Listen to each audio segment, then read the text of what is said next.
Erev Tov, on se retrouve comme tous les mardis soirs, Yom Shlishi Sheurpal Bokitov, pour l'étude de la Sikha du Dvar Malchut, la Sikha du Rabbi, de la dernière année que nous avons pu entendre les Sikhot du Rabbi, c'est-à-dire la deuxième partie de l'année 5751 et la première partie de l'année 5752. On appelle les Sikhot Dvar Malchut, de l'année Tafshinun Aleph, Tafshinun Bet.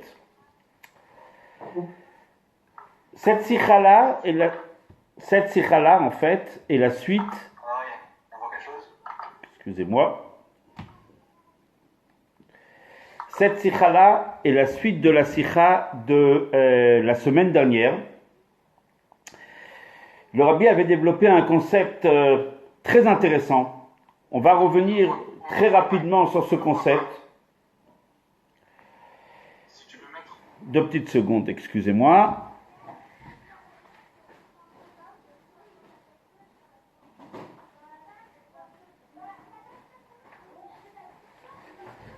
C'est ce qu'on appelle les aléas du direct. Excusez-nous.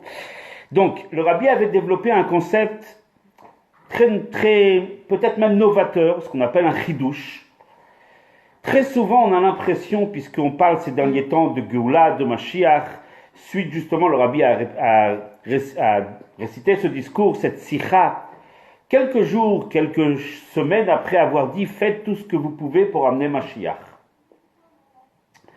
Le Rabbi nous dit que très souvent, on a l'impression que la galoute et la Géoula, autrement dit l'exil et la délivrance, ce sont deux sujets, deux thèmes complètement antinomiques, complètement contradictoires, éloignés l'un de l'autre.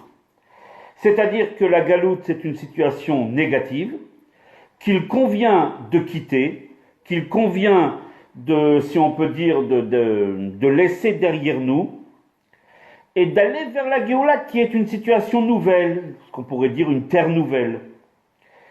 Prendrait un bateau, par exemple, on quitterait les côtes de la galoute, et après une navigation courte ou longue, peu importe, on se rapprocherait des rivages de la Géoula.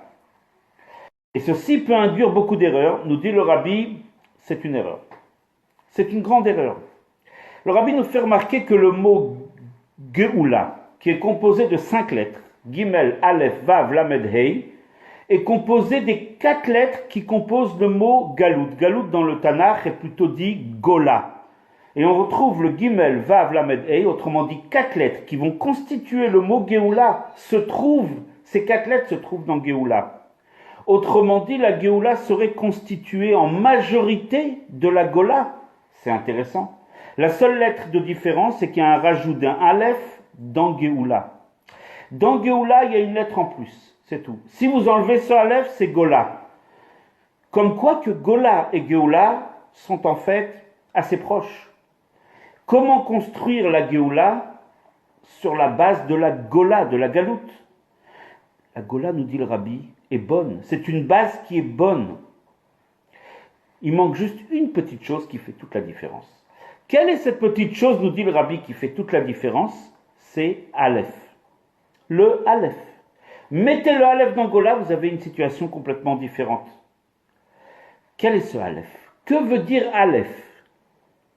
Le mot Aleph en hébreu veut dire maître. Et ceci fait référence au maître du monde. Aloufo shel olam, le maître du monde. Comme on dit aujourd'hui en Eretz Israël, quand on veut dire le champion du monde, on dirait Aloufo shel olam. Le champion du monde, c'est Akadosh Baruch Hu. Aleph, c'est Hachem. Le champion, le maître du monde. Mettez Aleph dans votre quotidien, notre quotidien de Gola, et vous obtenez la Géoula. Attention, ce n'est pas qu'Akadosh Baruch Hu n'est pas dans le monde. Non, il est dans le monde. Mais il n'est pas visible. C'est ce qui va justement faire toute la différence entre Gola et Géoula. Est-ce qu'on est capable de reconnaître, de voir Akadosh Baruch Hu ou pas? Si on veut passer à la Géoula, nous dit le Rabbi, c'est très simple. Gardez la base de la Gola, tout est bon. Toutes nos actions, tout ce qu'on fait sont bien. La Gola est bien, le monde, il n'est pas négatif. Eh oui, il nous paraît des fois le contraire, mais en fait, c'est parce que nous ne sommes pas habitués à voir et à reconnaître Akadosh Baruch Hu qui est dans le monde, à reconnaître le Alufo Shel Olam, ce Aleph. On n'est pas habitué à le voir. Dès lors qu'on va le révéler, à travers chaque situation, on va se connecter, on va essayer de réfléchir comment cette situation est liée avec Akadosh Baruch Hu. Comment tel événement que je traverse est en fait le fruit de la volonté divine.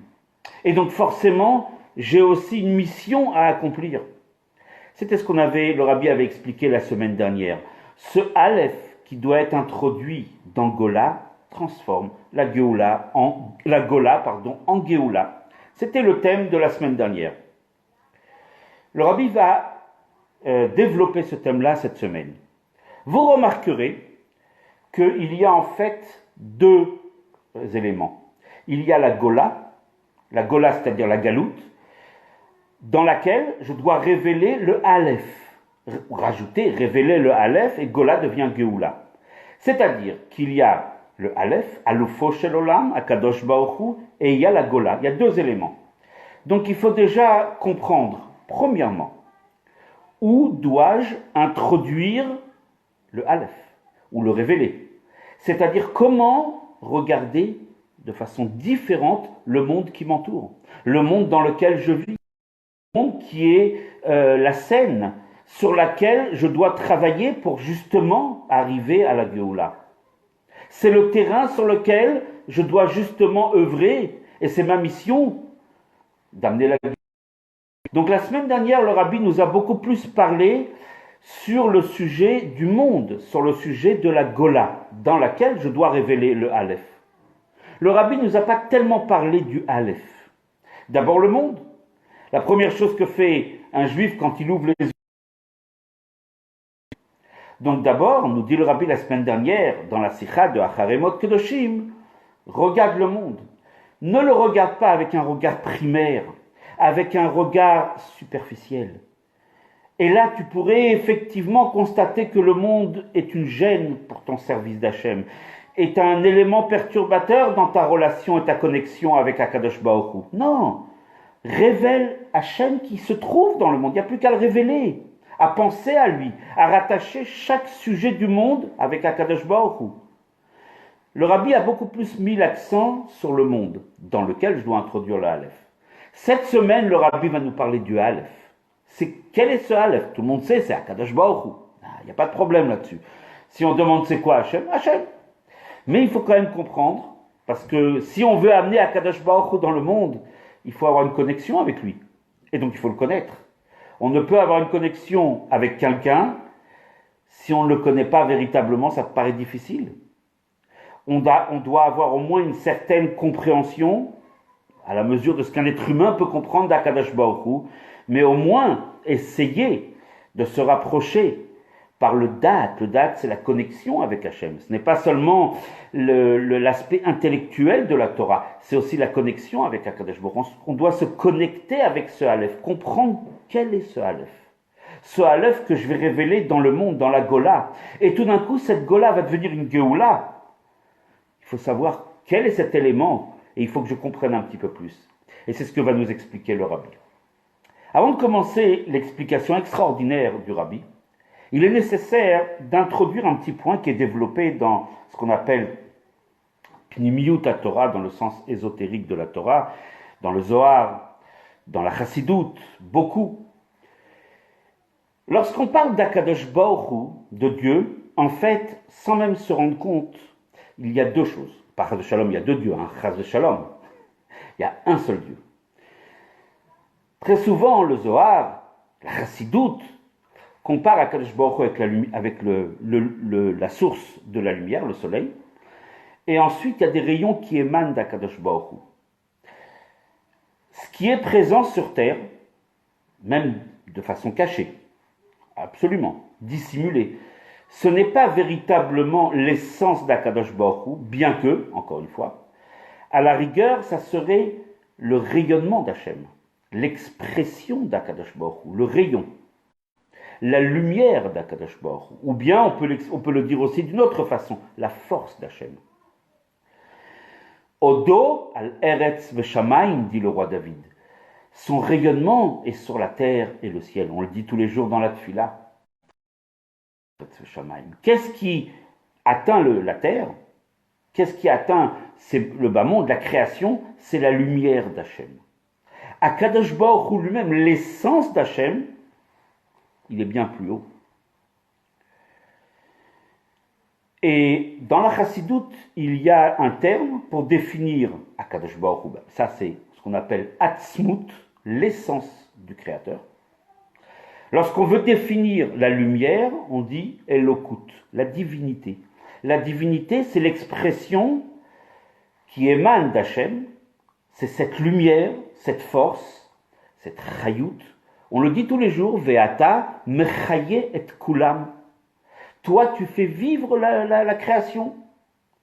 La vie qui émane d'Akadosh Baruch Hu n'est bien sûr pas une deuxième chose que Dieu préserve, séparée d'Akadosh Baruch Hu. C'est une partie intégrale, mais c'est le rayonnement d'Hachem. Quand on parle de la divinité, d'Elokut, c'est le rayonnement d'Akadosh Baruch Hu. Ce rayon d'Akadosh Baruch Hu, il est puissant, il est très fort, à l'image des rayons du soleil, qui ne pourraient pas éclairer, réchauffer le monde. Ils sont trop intenses, trop forts, trop lumineux. Le monde ne supporterait pas. Alors, Akadosh Baruch Hu a fait des filtres. Il y a l'atmosphère, les nuages, etc., etc. Et même nous mettons des rideaux aux fenêtres, etc. Il y a différents filtres qui permettent de filtrer, de tamiser, d'avoir un éclairage qui correspond exactement à ce qu'on a besoin, ce qu'on aurait envie, mais vraiment un éclairage adapté avec celui qui est censé recevoir cet éclairage. Donc la lumière va subir ce qu'on appelle des transformations. Elle va quelque part perdre un petit peu, et même beaucoup, de son intensité, et ceci pour une raison très simple, pour arriver sur Terre et pour éclairer le bas monde. Et que le bas monde puisse justement, quelque part, être un cli, être un réceptacle qui puisse accepter cette lumière. Excusez-moi.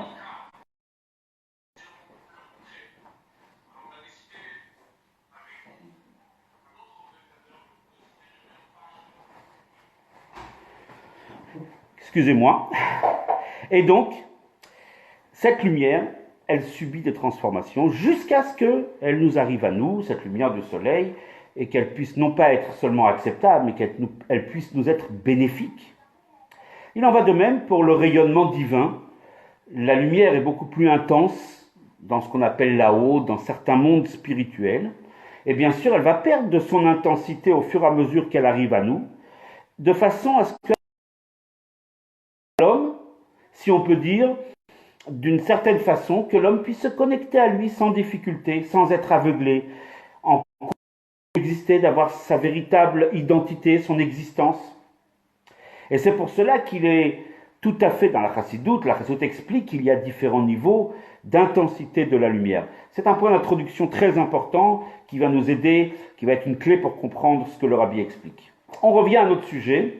Alors, cherchons dans le monde le Aleph et mettons-le en valeur, mettons-le, si on peut dire, à la lumière, donnons-lui ce relief qu'il mérite, et le Aleph va briller et va transformer notre Gola en Géoula. Oui, c'est quoi le Aleph? C'était la question. Alors, nous dit le Rabbi, déjà, on a donné une piste la semaine dernière. Aleph, le mot Aleph, Aleph Lamed Pé, veut dire Aloufo, Shalolam, le maître du monde. Oui, déjà la première chose, qu'est-ce qu'est Akadosh Baruch Hu? En tout cas, le Dieu que nous pouvons percevoir avec un premier regard, sans aller très loin, c'est Akadosh Baruch Hu tel qu'il est le maître du monde. Je suis dans le monde, je vis dans le monde, je ne vis pas dans l'au-delà, je ne suis pas un extraterrestre, je ne suis pas un malach, je vis dans un monde, comme on appelle ça, Olam Gashmi, un monde matériel, Olam Khumri. Je vis dans un monde, dans une dimension qui est la mienne. On ne peut pas me demander autre chose. C'est dans ce monde que je dois avoir conscience qu'il y a un maître. Ce monde n'évolue pas de façon autonome, indépendante.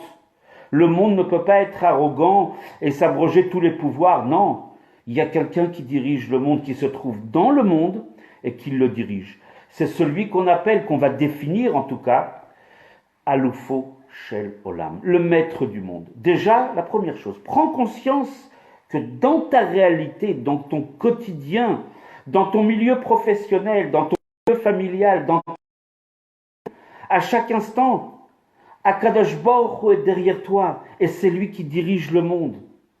Alors essaye de le révéler, c'est-à-dire essaye de prendre conscience qu'Akadosh Baruch Hu est le maître du monde.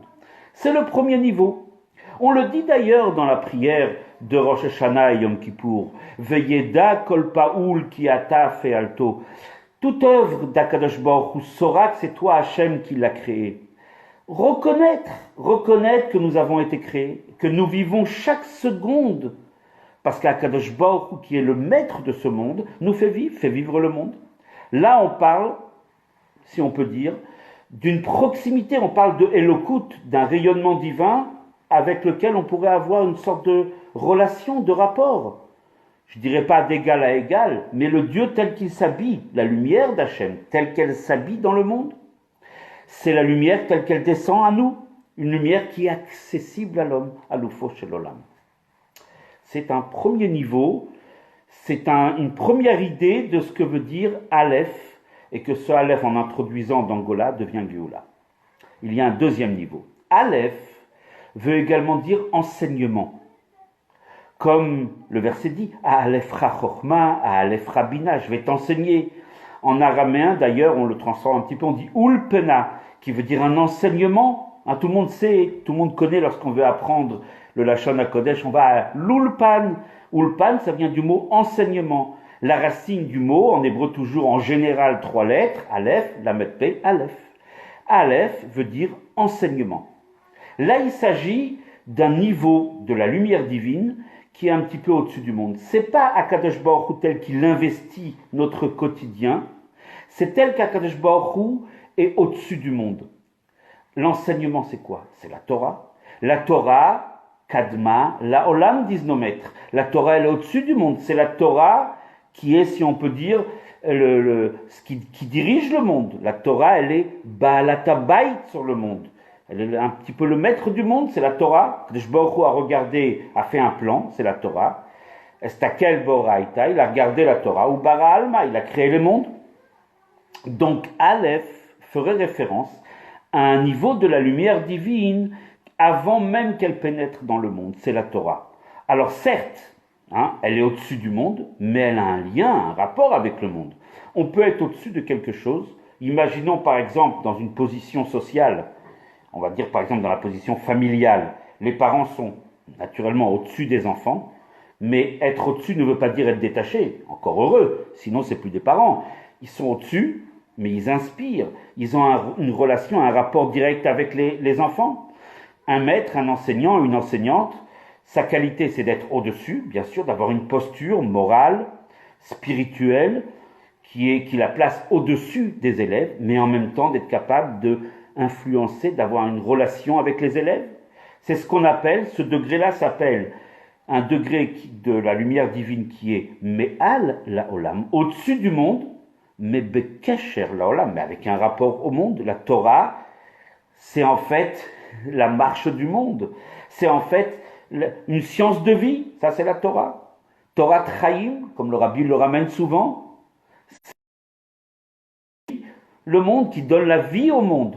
Donc, on a ici un niveau de Aleph qui n'est plus le maître du monde. Maître du monde veut dire tel qu'Akadosh Baruch Hu est dans le quotidien. Il est dans la matière, il est dans le monde. Aleph, deuxième niveau qui veut dire Aleph, l'enseignement. Ce niveau de la lumière divine, ce niveau de la divinité est un niveau qui est déjà au-dessus du monde, mais toujours en relation avec une connexion extraordinaire avec le monde. Tout en il y a un troisième niveau, dit le rabbin, une troisième dimension du Aleph. Et là, elle est difficilement accessible. D'ailleurs, c'est pas dans le mot Aleph. Prenons le mot Aleph. Et là, il faut un petit peu inverser les lettres. Respecter l'ordre du Aleph, Lamed, Pei, mais faire un petit peu différent. De mettre d'abord le Pei, ensuite le Lamed, et enfin le Aleph. Pélé, merveille. Comme on le dit dans la prière tous les jours, Osefele, Akadosh Baruch Hu, il est complètement détaché du monde. C'est les merveilles, les miracles. Niflaot, n'est-ce pas? Quand on est sorti d'Égypte, on a vu des niflaot, des merveilles. C'est des miracles surnaturels. Ce n'est pas simplement un niveau de la divinité qui est au-dessus du monde, mais en rapport avec le monde. Non, il n'y a plus de connexion. C'est Elokut, c'est la lumière divine à l'état pur, qui est même pas seulement la lumière divine, mais quelque part c'est l'essence même d'Akadosh Baruch Hu. Et le verset nous dit qui émet Tsetra Meret Mitzraim, Areinu Niflaot. De la même façon, quand tu es sorti de Mitzraim, plus tard à la Géoula, je te montrerai des merveilles. Des merveilles, ce sont des miracles surnaturels. D'ailleurs, petite parenthèse, c'est pas le rabbi qui le dit dans la Sikha, mais on ne peut pas s'empêcher de ne pas le dire. Cette année, Tav Shinpei, 5780 Tav Shinpei, c'est Tiyé, Shnat, Pelahot. Pelahot, c'est Pele. On a une année de merveilles. Et on verra très rapidement, d'ailleurs, petite parenthèse, on verra très rapidement se transformer toutes ces difficultés que nous avons traversées ces dernières semaines, des plaotes, des merveilles extraordinaires. Et ça sera pas simplement, on va pas simplement penser nos plaies, au contraire, Baruch Hu va nous montrer tellement de miracles, nous ramener ceux qui nous manquent, ceux qui nous ont quittés. Je ferme cette parenthèse. Pele, donc, veut dire le niveau qui est en rapport avec le surnaturel. C'est un niveau de la lumière divine qui est au-dessus du monde, mais tellement au-dessus du monde qu'elle n'a aucun rapport avec le monde. Elle ne peut pas être accessible à l'humain, elle ne peut pas être accessible au monde matériel. C'est d'ailleurs pour ça que le Aleph, il faut inverser les lettres, parce que c'est quelque chose qui... Alors là, pour le trouver, pour se connecter avec ce niveau de l'infini, c'est très difficile. C'est l'expliquer dans la Chassidoute, dans le Tanya principalement, qu'on peut atteindre ce niveau. Le percevoir, pas forcément. Mais l'atteindre, oui. Le toucher, lorsqu'on fait une mitzvah. La mitzvah étant l'expression de la volonté divine. Lorsqu'un juif fait une mitzvah, en particulier une mitzvah de tzedaka, d'aider un autre juif, qui s'appelle la mitzvah de tzedaka s'appelle la mitzvah, la belle mitzvah. Lorsqu'on fait une mitzvah, on se connecte avec ce niveau. On ne le ressent pas. On n'est pas forcément, si on peut dire, capable de se connecter d'une façon consciente. Et le but, nous dit le rabbi, c'est d'introduire dans le monde ce niveau de Aleph. Ce niveau de Elokut, de la lumière divine qui est bien au-dessus du monde. Et ça, c'est l'enjeu. C'est un enjeu extraordinaire. Donc, pour résumer, si on veut transformer notre Gola en Géoula, il faut d'abord la première chose, se connecter d'abord et révéler, introduire dans le monde Aleph, le premier niveau, le plus simple, dirait-on. Façon de parler, le plus simple. C'est pas si simple que ça. Mais bon, le travail d'un juif n'est jamais simple. Mais ce qui a à la clé, le mérite ce travail, mérite cet effort. En tout cas, d'aller dans cette direction.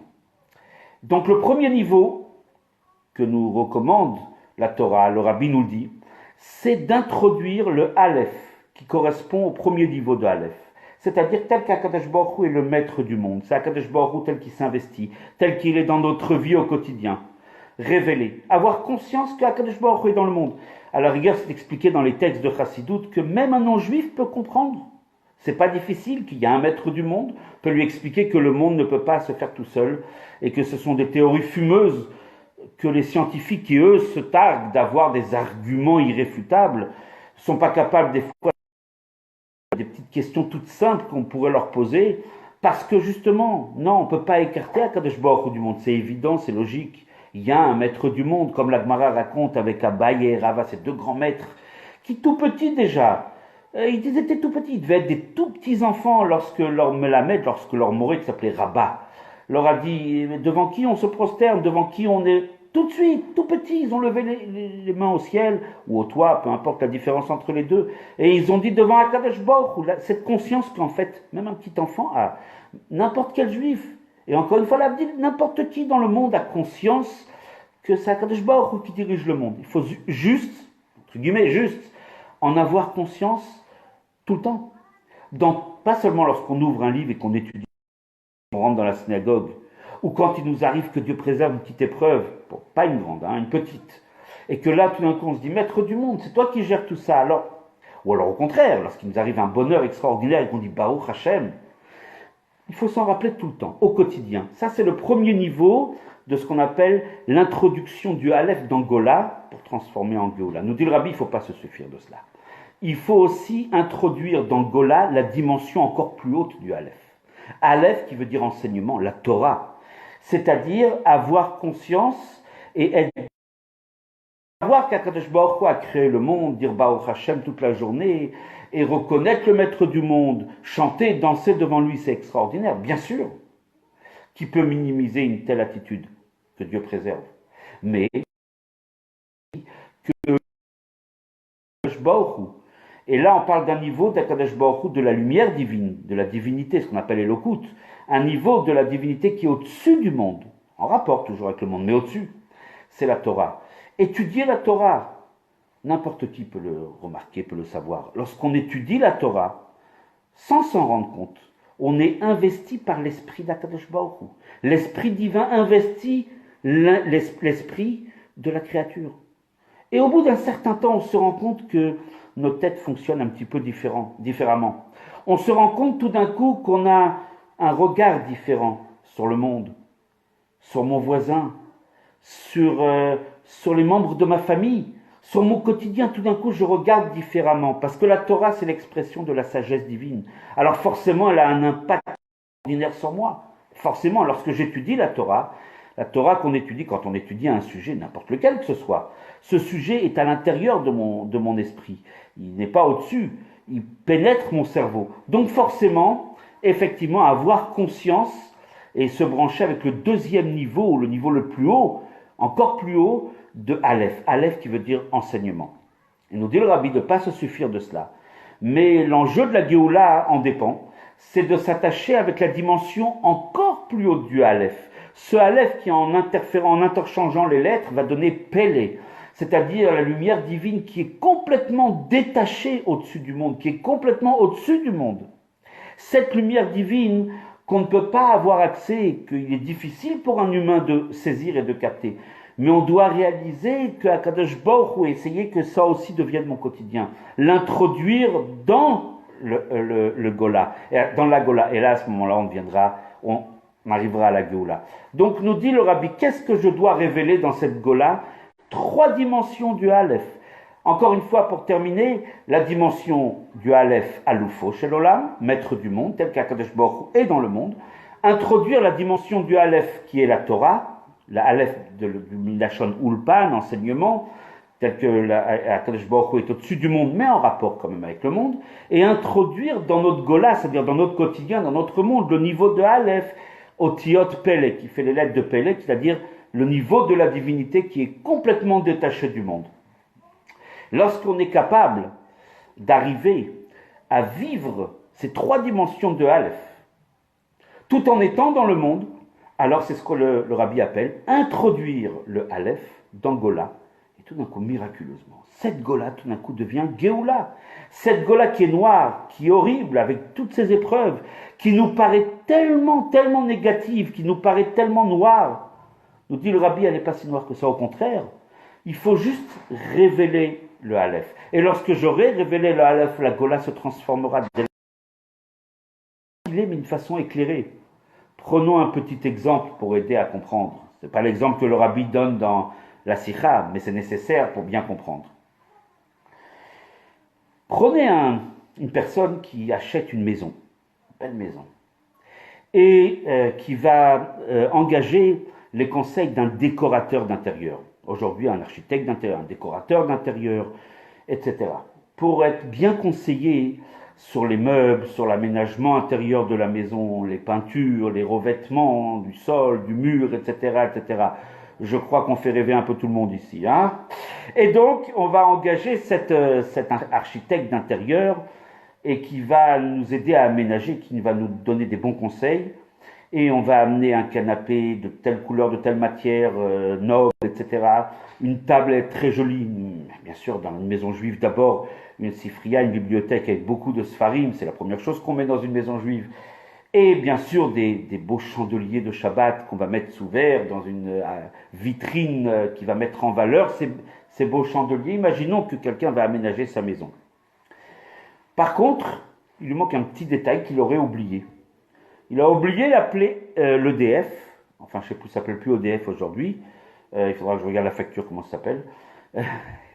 En tout cas, il a oublié d'appeler EDF pour avoir la lumière. C'est un oubli, il a tout fait. Le jour J, il déménage, paf, il rentre dans une maison obscure. Où est l'aménagement intérieur qu'il a rêvé pendant des mois? Le beau canapé, les meubles extraordinaires en bois précieux, etc., etc. Plus rien. Au contraire. Ces meubles sont autant d'obstacles qui le font trébucher. Il se ramasse des coups à droite, à gauche, il a les genoux tout bleus.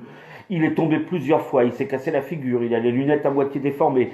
Enfin, je vais dépeindre une situation qu'on peut un petit peu, voilà. Et donc, cette personne-là, au contraire, cette maison qui avait l'apparence de, si on peut dire, d'incarner en tout cas tout, devient une maison horrible. Il s'est tapé tous les meubles, il a tapé, il a à droite, à gauche, il a des marques de tous les côtés, lui, sa femme et ses enfants. Où est la belle maison? La maison, elle est bien ou elle est mal? L'élément manquant, c'est juste la lumière. Juste la lumière.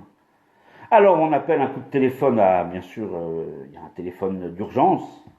Voilà, là on est à la maison, on a oublié. Ah, en quelques secondes, ils connectent, ils établissent, si on peut dire, la fourniture d'électricité. Et tout d'un coup, la maison devient merveilleuse.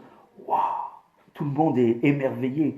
Oh, les meubles, comment s'intègrent à l'intérieur, comment les peintures, les revêtements, etc. Quel beau cadre on a ici au mur. On a le Kotel Amaravi, on a l'impression d'être au Kotel. On a le Rabbi, on a l'impression que le Rabbi est devant nous. On a des sfarim, on a déjà envie de les prendre pour étudier. On a un canapé, on a envie de s'asseoir. De tous les bons sujets, des sujets de Havat Israël, etc. Cette maison, elle est extraordinaire. Eh bien oui, il manquait juste un peu d'électricité, c'est tout. Même un peu d'électricité, ça peut suffire déjà. Il en va de même pour la Gola et la Géoula. La Gola, en fait, nous dit le Rabbi, est merveilleuse. Mais on ne la voit pas. Tant qu'on n'a pas la lumière, tant qu'il n'y a pas le Aleph, alors ça reste Gola. Dès lors qu'on va introduire le Aleph, ça devient une Géoula. Et là, ça devient merveilleux. Et quel est ce Aleph? Ce sont les 3 dimensions du Aleph qu'on a étudiées dans la Sikha. Et bien sûr, la perfection, c'est lorsqu'on est capable d'introduire ces 3 dimensions du Aleph. Le Aleph, Alufo Shel Olam, maître du monde, le niveau le plus bas. Aleph, Milachon à Aleph Chachokma, Milachon Ulpan, enseignement Torah, qui est le degré, la dimension divine qui est au-dessus du monde, et le Aleph qui, avec en changeant les lettres, qui fait Pélé, qui est ordinaire, merveilleux, détaché, le niveau de Elokut, le niveau de la lumière divine qui est complètement au-dessus du monde. Lorsqu'on est capable de révéler ces 3 dimensions du Aleph, cette Gola devient une merveilleuse Géoula. D'ailleurs, nous fait remarquer le Rabbi, qui est-ce qui concrètement nous amène, nous fait passer de Gola à Géoula? Le Mashiach. Nous. Le Mashiach possède en lui ces 3 dimensions.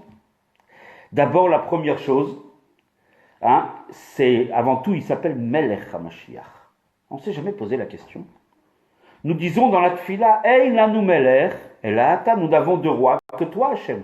Et tout d'un coup, on appelle Melech, Melech HaMashiach. David HaMelech, Shlomo HaMelech. Ça veut dire quoi? Il y a 2 rois, Hachem et David HaMashiach. Ça veut dire quoi cette histoire?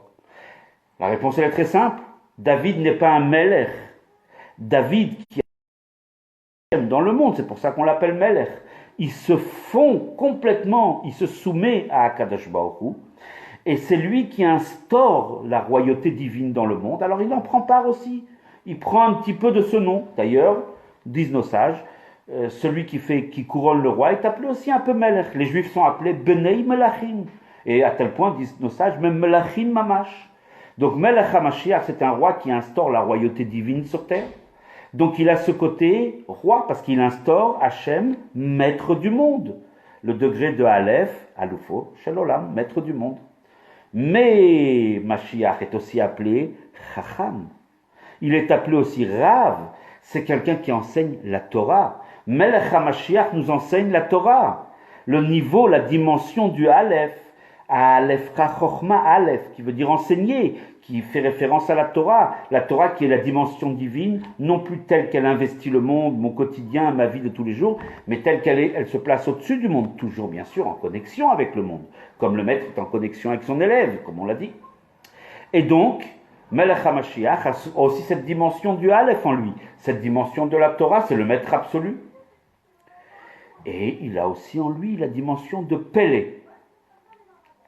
Dans le Teilim du Rabbi qu'on dit cette année, David HaMelech dit Galeinai ve'habita, dévoile, libère Niflaot, ça vient du mot Pélé, mitoratecha.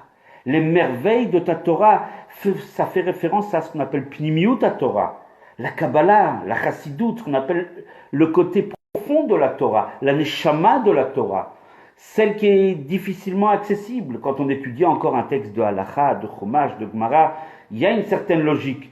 On est mitraber, on peut avoir une connexion avec le sujet étudié. On va étudier un sujet de Pnimiut ta Torah. Et donc le Melech HaMashiach, lui, il va enseigner ce qu'on appelle Torato Shel Mashiach. C'est la Torah de Mashiach est en liaison, est en rapport avec cette Torah qui est au-dessus même de la Torah révélée, qui est au-dessus même du monde, Pélé. Melech HaMashiach a en lui ces trois dimensions. Il porte en lui ces trois niveaux de Aleph, et c'est pour cela qu'il peut nous aider et terminer notre travail, à condition que nous l'ayons au moins entamé un petit peu, c'est-à-dire de révéler les trois dimensions du Aleph dans la Gola, pour passer de Gola à Géoula. Alors, ce Shabbat Parashat Emor, nous serons quelques jours avant l'Ag BaOmer. Régulièrement, dans le calendrier, le Shabbat Emor tombe ou bien après l'Ag BaOmer ou avant l'Ag BaOmer. Il y a une connexion, un rapport direct entre ce qu'on vient de développer et Rabbi Shimon Bar Yochai. Qu'est-ce qu'il dit Rabbi Shimon Bar Yochai? Je prends sur moi toutes les fautes et les difficultés et les élèves de Rabbi Shimon Bar Yochai. Les élèves de Rashbi ont affirmé que Rabbi Shimon avait, si on peut dire, avait détaxé, je ne sais pas comment le mot exact, il avait libéré, il avait donné la possibilité au monde de ne pas être, si on peut dire, sous le regard sévère d'Akadosh Baruch Hu. Il a Kedai ou Rashbi, Liftor et Haolam Minadin. Rashbi a un tel mérite, Rabbi Shimon, qui peut enlever le din du monde. Il a un impact. Là, on voit, c'est le niveau de la connexion avec le monde. Mais en même temps, Rabbi Shimon était aussi celui qui a enseigné la Torah. Il est mentionné dans le Talmud, mais un nombre, des centaines de fois. La façon dont Rabbi Shimon a été, toujours d'ailleurs d'une façon plutôt tolérante, Rabbi Shimon était toujours tolérant, toujours il essayait d'être makil, faire des coulottes dans la halakha, plutôt tolérant et on va dire accessible, que faire en sorte que, au maximum de ce qu'on peut faire dans la halakha, que tout le monde puisse pratiquer la halakha, chacun à son niveau. En même temps, Rabbi Shimon est celui qui a écrit le Zohar étant justement Pélé. Rabbi Shimon avait aussi ces trois dimensions en lui. La dimension proximité, œuvre dans le monde. Rabbi Shimon qui a, durant toute la vie de Rabbi Shimon, il n'y avait pas d'arc-en-ciel. Vous savez, quand on voit l'arc-en-ciel, c'est un signe peut-être qu'Akadosh Baruch Hu aurait voulu détruire le monde. Et comme il a dit à Noach, ça sera l'alliance, ça sera le signe qui va faire, que je montrerai à chaque fois que je voudrais, détruire un peu le monde. Ah, je me rappelle de ma promesse. Durant la vie de Rabbi Shimon, il n'y a pas eu d'arc-en-ciel. Ce qui veut dire que jamais Akadosh Baruch Hu n'a eu. Parce que Rabbi Shimon avait un tel impact dans le monde, il était présent dans le monde. Comme Aleph, la dimension de Alufo Shel Olam. De la même manière, Rabbi Shimon aussi était lié avec l'enseignement de la Torah, à Aleph Chachokma, le Aleph qui vient du mot enseignement, il était en relation avec la Torah. Rabbi Shimon était un maître de la Torah, un des plus grands maîtres de la Torah que le peuple juif a connu. Également, Rabbi Shimon Ben Yochai, il était aussi celui qui était l'auteur du Zohar, et surtout le jour de l'Ag BaOmer. Le jour où il a quitté ce monde, il a révélé des secrets les plus profonds. Une lumière intense a envahi la pièce où il enseignait à ses élèves, juste les derniers instants avant qu'il quitte ce bas monde. Rabbi Shimon est lié avec Pélé, cette dimension de Aleph qui est complètement au-dessus du monde, la dimension du surnaturel. Rabbi Shimon est lié avec ceci. Nous dit le Rabbi pour terminer. Depuis Rabbi Shimon d'ailleurs était le premier à révéler ces secrets de la Torah, Pélé. Mais depuis, l'eau a coulé sous les ponts. Enfin, ça a pris au début ça s'est fait de façon très lente au début, hein, très progressive. Il a fallu attendre plus de 10 siècles après Rabbi Shimon Bar Yochai pour qu'on arrive au grand maître le Harizal, le Hari Akadosh, Rabbi Yitzhak Luria, qui lui a dit d'une façon claire, plus de 1000 ans après que Rabbi Shimon a révélé ce pelle et ces grandes lumières de la Torah, ces secrets de la Torah, qui d'ailleurs au passage, il les a révélés, mais qui ont été accessibles que à ses élèves les plus proches, privilégiés qui pouvaient comprendre et qui pouvaient avoir la sagesse. Ce n'était pas donné à chacun. Plus de 10 siècles plus tard, le Harizal fait une déclaration qui est un véritable bouleversement. Peut-être qu'au moment où il l'a dit, ça n'a pas été remarqué. Mais le Rabbi revient très souvent sur cette déclaration extraordinaire du Harizal, qui a dit, maintenant, Moutar, c'est permis, et plus encore. Ou mitzvah, et c'est une mitzvah, le Harizal emploie le mot mitzvah, les galotes zot achorma, de révéler cette sagesse extraordinaire. Oui, nous dit maintenant le Harizal, maintenant ce niveau de Pélé, ce niveau des secrets liés avec Akadosh Baruch Hu lui-même, il ne s'agit même plus de la divinité, de la lumière divine. Il s'agit de Dieu lui-même, on peut le révéler sur terre. C'est possible. Attention, lorsqu'il y a à peu près 500 ans, le Harizal a dit cela, ça n'a pas été non plus une diffusion à une échelle planétaire, accessible à chacun. Ah non, c'était quand même une avancée par rapport à ce qu'on avait vécu les 10 derniers siècles depuis l'apparition du Zohar. Mais c'était quand même un peu plus. Le Harizal a fondé une yeshiva, entre autres à Tzfat, où il a enseigné ses enseignements. Beaucoup de ses élèves ont continué à diffuser ses enseignements.